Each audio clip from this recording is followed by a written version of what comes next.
राधे राधे। आप सभी को स्वागत है आपके अपने YouTube channel DSC tuition classes में। आपको तो मालूम है कि क्लास 10 साइंस का जो अध्याय 4 है कार्बन एवं उसके यौगिक वो चल रहा है। ठीक है, मैंने कल एक क्लास उसकी पहली क्लास ली थी जिसमें मैंने आपको कार्बन के बारे में और सहसंयोजक बंध और इलेक्ट्रॉनिक विन्यास निकालना सिखाया था। ठीक है, आज इस चैप्टर का जो नेक्स्ट टॉपिक है वो हम पढ़ने वाले हैं जिसका नाम है कार्बन के अपर रूप। देखिए ध्यान दीजिएगा, मैं वही टॉपिक पढ़ाऊंगा जो आपके बोर्ड एग्जाम की दृष्टि से बहुत इंपॉर्टेंट हो, बहुत ज्यादा इंपॉर्टेंट हो। देखिए स्कूलों को या कोचिंगों की जो पढ़ाई है वो हमारे चैनल से आप कंपेयर मत कीजिएगा। कुछ बच्चे क्या होते हैं ना, स्कूल की जो पढ़ाई होती है, जो कोचिंग की पढ़ाई होती है, वो हमारे वीडियो से कंपेयर करने लगते हैं और कहते क्या है, सर आपने ये टॉपिक छोड़ दिया, सर आपने ये टॉपिक नहीं पढ़ाया, सर आपने इस टॉपिक को बड़ा कर दिया, सर आपने इस टॉपिक को तो छोटा में ही लिखवा दिया। मेरे भाई देखिए, हर एक टीचर का पढ़ाने का तरीका अलग अलग होता है, एक बात याद रखिएगा।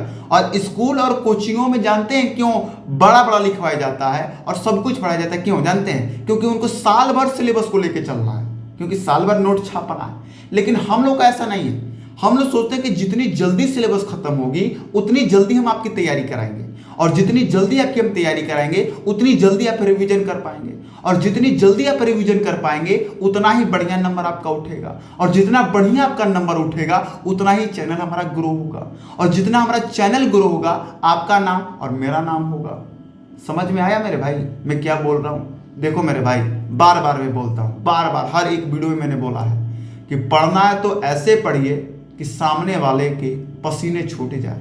वो ठंडा का दिन हो चाहे गर्मी का दिन हो, बस एक बात ही बोले, कहाँ पढ़ते हो बाबू, किससे पढ़ते हो बाबू, कितना देर पढ़ते हो बाबू, बस ये पूछने के लिए मजबूर हो जाए।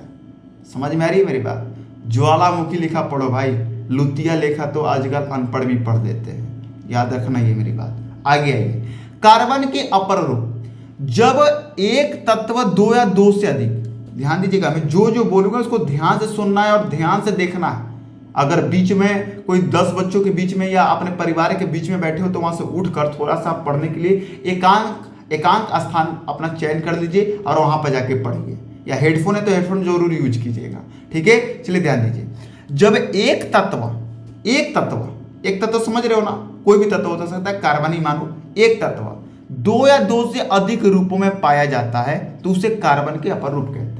जब एक तत्व दो या दो से अधिक रूपों में पाया जाता है, मतलब एक उजला पाया जा रहा है, एक काला रंग का पाया जा रहा है, एक पीला रंग का पाया जाता है, तो इसे ही अपर रूप कहते हैं। जब एक तत्व दो या दो से अधिक रूपों में पाया जाता है तो इसे क्या कहते हैं? अपर रूप कहते हैं। और इसी गुण को क्या कहते हैं भैया? अपर रूपता कहते हैं। इसी गुण को क्या कहते हैं? अपर रूपता कहते हैं, याद रखिएगा। आगे देखिए, कार्बन के कितने अपरूप हैं भैया? तो 3 है, हीरा, ग्रेफाइट और फुलेरिन्स। याद ध्यान दीजिएगा, यदि आपसे कोई पूछ रहा है कि बताइए कार्बन के अपरूप कितने हैं, तो आप क्या कहोगे? 3। कौन कौन? हीरा, ग्रेफाइट और फुलेरिन्स। याद रखिएगा, हमारे सिलेबस में हीरा और ग्रेफाइट पढ़ना है, फुलेरिन्स नहीं पढ़ना है। ये हमारे सिलेबस में नहीं है, तो मैंने आपको नॉलेज के लिए लिख दिया है कि 3 होते हैं तो तीनों आप याद कर लेना। लेकिन हम पढ़ेंगे हीरा और ग्रेफाइट ही, इसके बारे में हम लोग नहीं पढ़ेंगे, याद रखिएगा। ठीक है, क्योंकि सिलेबस में नहीं है तो भाई हम फालतू समय क्यों बर्बाद करें?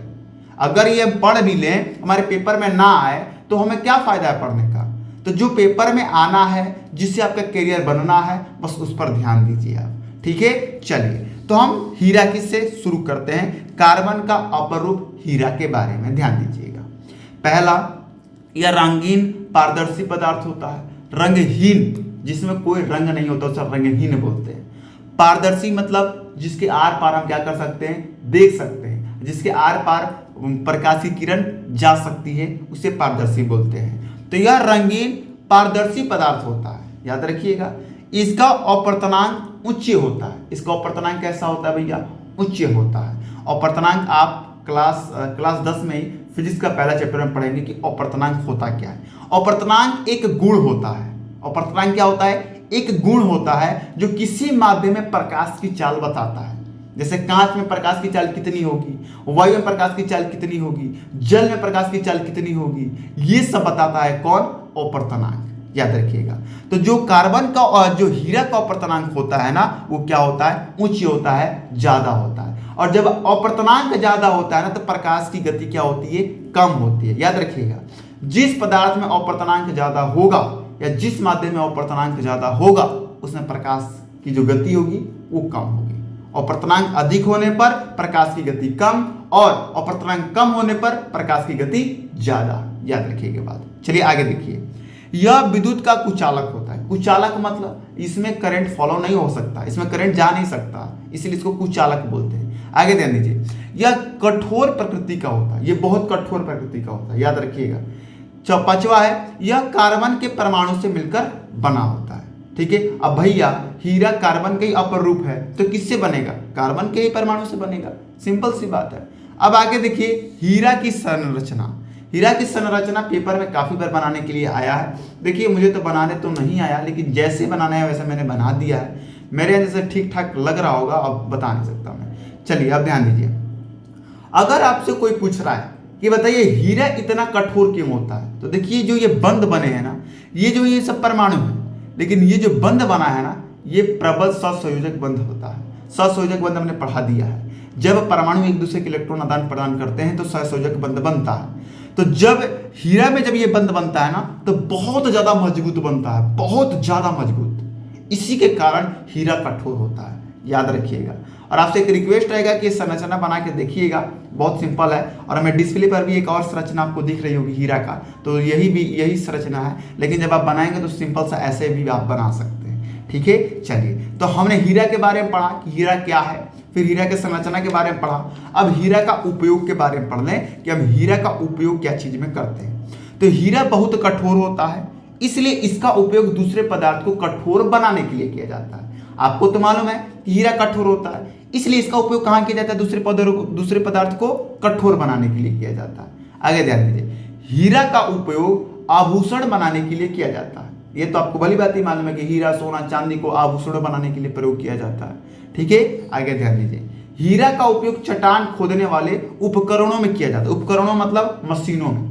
हीरा जो है इसका उपयोग चट्टान खोदने वाले, बड़े बड़े चट्टानों को फोड़ने वाले, खोदने वाले में जो मशीनें होती हैं उसमें हीरा का प्रयोग किया जाता है। चौथा देखिए, तेज धार वाले, जो तेज धार वाले मतलब चोखीले होते हैं, उनका हीरा का उपयोग आंखों से मोतिया बिंद को हटाने के लिए किया जाता है। जो हमारे आंखों में मोतिया बिंद हो जाती हैं तो उसको हटाने के लिए तेज धार वाले हीरे का उपयोग किया जाता है। किसके द्वारा? डॉक्टरों के द्वारा। याद रखिएगा। चलिए, तो हीरा के बारे में हमने पढ़ लिया। अब हम पढ़ेंगे ग्रेफाइट के बारे में कि ग्रेफाइट क्या है। ध्यान दीजिए, यह भूरा तथा काला रंग का होता है। ग्रेफाइट कैसा होता है? भूरा तथा काला रंग का। यह हीरे से हल्का होता है। हीरा थोड़ा भारी होता है, ग्रेफाइट थोड़ा हल्का होता है। यह मुलायम तथा चिकना होता है। ग्रेफाइट मुलायम और तथा चिकना होता है। चौथा, यह विद्युत का क्या होता है? सुचालक होता है। ग्रेफाइट विद्युत का क्या होता है? सुचालक, यानी कि इसमें करंट फॉलो हो सकता है, इसमें करंट जा सकता है। तो हमने पढ़ा कि ग्रेफाइट क्या होता है, ये चार इसके बारे में हमने पढ़ा। अब देख लीजिए ग्रेफाइट की संरचना। कहोगे सर बड़ा डेंजर बनाए हो यार संरचना। हाँ भैया, डेंजर तो बनेगा ही, और बहुत सिंपल है इसको बनाना, और आप देख भी सकते हो। और अभी एक डिस्प्ले पर भी आपको संरचना दिखाई दे रही होगी। तो यही है ग्रेफाइट की संरचना, ध्यान से देख लीजिए। और बनाने के लिए आ जाए तो पीछे मत हटना, बना देना। आगे देखिए, ग्रेफाइट का उपयोग, ध्यान दीजिएगा। थोड़ा सा मैं जूम आउट कर दूं, 1 मिनट, ये थोड़ा सा लगेगा। हाँ बस, चलिए ध्यान दीजिए। ग्रेफाइट का उपयोग, पहला, इसका उपयोग सूचक सेल तथा इलेक्ट्रोड में होता है। सूचक सेल यानी कि घड़ी वाली सेल में, घड़ी वाली बैटरी में किया जाता है इसका उपयोग। दूसरा, इसका उपयोग पेंसिल तथा काला पेंट जो ब्लैक वाले पेंट होते हैं उनमें किया जाता है, और पेंसिलों में किया जाता है। तीसरा, इसका उपयोग धातुओं को पिघालने के लिए मतलब यदि कोई, देखिए जो ग्रेफाइट होता है उसका गलनांक उच्च होता है, यानी कि इसको आप कितने भी टेम्परेचर पर गर्म करोगे ना, बहुत ज्यादा इसको गर्म करना पड़ता है तब जाके ये पिघलता है। तो ये इतना इसका गलनांक तेज होता है ना, इतना अधिक होता है कि दूसरे पदार्थों को, दूसरे धातु को पिघालने के लिए इसका उपयोग किया जाता है। तो आज हमने क्या पढ़ा? आज हमने कार्बन के अपर रूप, जिसमें हीरा के बारे में, ग्रेफाइट के बारे में, जो कि मोस्ट इंपॉर्टेंट टॉपिक है, इनके बारे में आज हमने पढ़ा। कल हम इस चैप्टर का सबसे जो मोस्ट इंपॉर्टेंट जो टॉपिक है, इस चैप्टर का सबसे मोस्ट इंपॉर्टेंट IUPAC नामकरण, वो हम कल पढ़ने वाले हैं। और कल मैं एक ही वीडियो के अंदर पूरा IUPAC नामकरण खत्म करा दूंगा, गारंटी है मेरी। थोड़ी सी कल लंबी वीडियो हो सकती है, लेकिन गारंटी रहेगी कि एक ही वीडियो में आईपीएससी नामकरण में पूरा का पूरा खत्म करा दूंगा। Alkane, alkene, alkyne, halogen, alcohol का जो भी हो, कार्बोक्सिलिक अम्ल जो भी हो, सब कुछ कल एक ही वीडियो में खत्म होगा और 100% आपको समझ में आएगा। ठीक है, चलिए मिलते हैं कल इसी समय शाम को 7 बजे। जय हिंद, जय भारत।